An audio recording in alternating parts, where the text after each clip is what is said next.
No matter what I tried, it didn't do the trick. It seemed like the more I thought about it, the more I obsessed over it, the worse it got. By night, I had a full-on toothache, intense pain, and I didn't know what to do.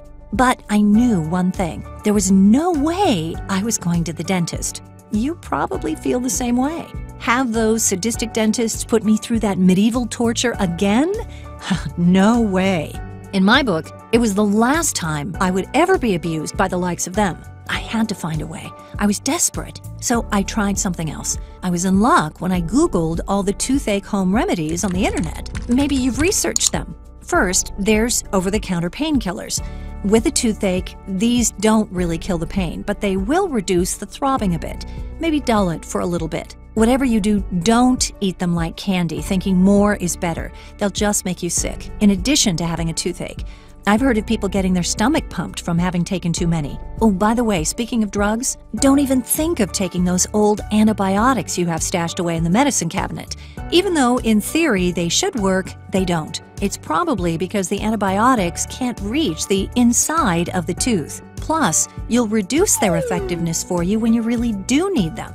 Then there's clove oil. Made from cloves, this is a popular home remedy, although it doesn't really work for very bad toothaches. Cloves are just a home remedy for a similar version of an over-the-counter product. The company has spent millions in advertising, but advertising doesn't make the remedy work any better. Personally, I think these remedies aren't designed to fix anything. They're just something that will work long enough to get you to the dentist. Which, of course, is why dentists don't mind them being propagated across the internet. Then there's also gargling with plain old baking soda. But the challenge is baking soda usually doesn't work, and if it does, the pain returns in a little while. And unfortunately, the more you do it, the less it seems to work. Then there's something called capsaicin. It's a chemical found in chili peppers. If you have some chili peppers in the kitchen, you may want to rub a little on the tooth and see if that works. It may or may not work, but make sure you can handle the burn from the chili peppers first. But here's what I know works in a jam, and if you're currently suffering from a toothache, it's the one that worked for me at the time, but since then I found a better one. It's tobacco. Open a cigarette and put some of the tobacco in your mouth and moisten it with your saliva until you taste the menthol.